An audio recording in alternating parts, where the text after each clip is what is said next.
from something, or someone that was toxic, to be able to forgive, to move on. That's happening. And Oshun really wants to bring attention to that. She sees all the hard work that you've done in identifying your own toxic patterns, thoughts, habits, lifestyles, practices, beliefs. She sees the control that you have taken over the areas in your life that you are able to control, and she appreciates that effort. She sees how you've stepped away from these bad habits. She's saying, because of all your sacrifices, because of your strength, because of your trust in allowing things to break down, to fall apart, to self-destruct, and because okay, you used to have a hard time letting these things go. These things that were toxic, you had a hard time letting them go. You tried to hold on to them. And she said, because you stepped out of the way of the tower and you allowed it to burn and crash, you moved your own wheel by stepping out of your own way. But she feels very deeply, deeply attached to the Heterisha of yours. She's very close to your journey, though. She's been there through the heartbreaks, the breakups, the letdowns, betrayals, disappointments. She's also saying the times where you wanted to pay people back for what they did, and you didn't. You didn't curse them, you didn't hex them, you didn't try to hurt them. You stepped back out of the way, and you allowed spirit to take over. You didn't keep your energy involved or mixed up with this toxicity by seeking revenge. Instead, you let it go. She really wants to bring attention to that, and she wants to say it has not gone unnoticed. And not just by her, but by the universe. Your ancestors, the divine, is so proud of you. You see this sword in this Wheel of Fortune card right here? This sword says victory. You've defeated your own blockages. That's what came crashing down, was your blockages. At the time, it may have looked like relationships breaking down and ways of life that you were used to falling down, crashing down. But it wasn't that. It was your blockages that came crashing down. Your aura also looks very, very bright. Let me just say this. You have really, really, really large angels around you. Really large angels around you. Something about this Wheel of Fortune, it looks very like, it's weird. It's like this. It's like whatever this toxicity was in this tower card right here. It's like it was blocking your light. And the second that it came crashing down, it's like all this light came through. It's like all your power came out. The second that this came crashing down, the second that your life came crashing down, all this light came through, all this power. It's the card of resistance, stubbornness, rigidity is in reverse. The card of ego is in reverse. You cleared your own blockages, and you had a lot of spiritual watchers looking at what it is that you were doing, what you were going through, what it is that you've done, how you handled it. They were looking at how you took it. They were looking at how you dealt with these Five of Swords tower moments and turned them into moments of power, lessons, and wins. Like I was saying, this tower is like it was blocking out your light. When you let it crash down, all this light came through. So it's like you took these hard times, these hard moments, and you turn them into power. You turn them into lessons. You turn them into stepping stones. You turn them into wins. The universe is giving you, I feel a lot of pressure in my chest and around my temples as well. I don't know if that's like a normal thing for you, where you experience kind of like a little bit of pressure around your temples or around your heart chakra area. But I'm feeling it only with your pile. This hasn't happened with any of the other piles, just yours so far. But you know, the universe is about to throw a lot of good. You bodied this tower moment and these challenges and these issues, and you did not let it turn you. Yeah, maybe you got angry or cried or got frustrated or sad or grieved, but you stayed true to your essence. You passed a really big test. What Mama Oshun wants to talk to you about. That's what she came to your reading today to talk to you about. That's all she wants to talk about. Basically, it's all she wants to focus on, because she's so proud of you. Crying, getting angry, being sad, grieving, getting frustrated, doubting ourselves. Those emotions don't necessarily lower our vibrations. It's not always about what we feel, but it's about what we do with those feelings. So those emotions that you felt, they didn't necessarily lower your vibration. Stepping out of character does that. Disregarding your true essence so you can act in accordance with lower frequencies lowers our vibrations. You felt these emotions and still did not come out of character. The universe praises and honors that type of commitment. You rose above. It wants you to get ready for a really big thank you gift from Spirit, and to know that your enemies are being taken care of. Five of Swords in reverse. Your enemies are being taken care of. Don't do anything besides sit back and enjoy the fruits of your labor, because you really did have to work through these situations, and you used everything that you were taught and knew to get through it. She came through for you, and someone's got a real problem now. Somebody's got a real problem now. If anybody was giving you issues, if anybody was causing a tower moment in your life, and she saw that it was because of this, they got a real issue now on their hands. You don't want Oshun, the mother of love, as an enemy. A slight to her child is a major insult to her. We have lightning power.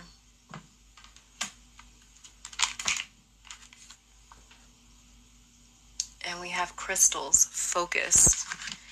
Okay, so this is what I'm talking about, this lightning power. You see how she comes through for you? She's all gentle and caring and nurturing. She grows all these beautiful crystals for you. You know, it's like there's something very gentle and nourishing and fertile when she deals with you. It's almost like nourishment for your soul. But to your enemies, she's this. She's lightning. She's power. She's force. She's dangerous. See these two different scenes on these cards? You get this. Your enemies get this. Like I said, you did not break character. Everything you dealt with, you took it on. You did not run from it. You weathered it. You surmounted it. This type of conquering gets the attention of the universe. With this lightning card, I don't know why, but this is telling me that you are very effective at delivering and sending out energy. You can direct it beautifully because of your level of focus and power combined. Lightning to us on Earth, it looks and seems to be random, right? But to Mother Nature, it's deliberate. You are able to make sense of energy, to make sense of hardships, and to turn them around into wins. You take random, meaningless situations and you give them purpose. It's just like energy. Energy is kind of just out there, just floating around. I say it all the time. Energy knows what to do. It just needs direction. Once we give energy a direction, we're basically giving it a purpose, and it goes and it does what it has to do. That's what you have mastered. You're like Temperance card. You're like an alchemist here. You were able to, like the story that comes to mind is Aset, the Egyptian goddess Isis, who used the poison of scorpions to actually heal a child. You can take poison and turn it into your medicine. That is called alchemy. And you are able to do that even outside of yourself. You're able to do that with other people. You're able to do that in other areas of your life. You're able to do this for other people because you have a lot of power within you. I was saying with this crystal focus card over here, it says, let all take root, seed, and sprout, let new life be. It could even be a pregnancy, a baby, a child on the way, an artist or something like that. There's some sort of like recognition. Somehow it takes off. Something's taking off between this fertility and this crystal's focus card. And, oh, we have the Wheel of Fortune too. Yeah, something's taking off. And pandemic. The universe doesn't give a shit about a pandemic. You think this pandemic got started without the permission of the universe? No, of course not. The universe don't give a damn about a pandemic. It says, hey, we ordained you to win. You're going to win throughout anything that's happening. Okay, so don't let what's happening fool you. There are people meant to win throughout this, and you're one of them. Fertility and confidence right here. Confidence is a sun card, like I was saying, and fertility is the Wheel of Fortune. So what this is telling me too is that confidence is how you produce new life scenarios, circumstances. It's also how you get yourself in and out of situations. But emotions don't lower our vibrations. It's the actions. It's what we choose to do with those feelings. So it's okay to get angry, cry, be upset, get frustrated and impatient, but keep your faith in you and in spirit. That's what always gets you out unscathed from these tower moments. The final three cards that we have, look at that. We have fire. Then we have the serpent. Wow.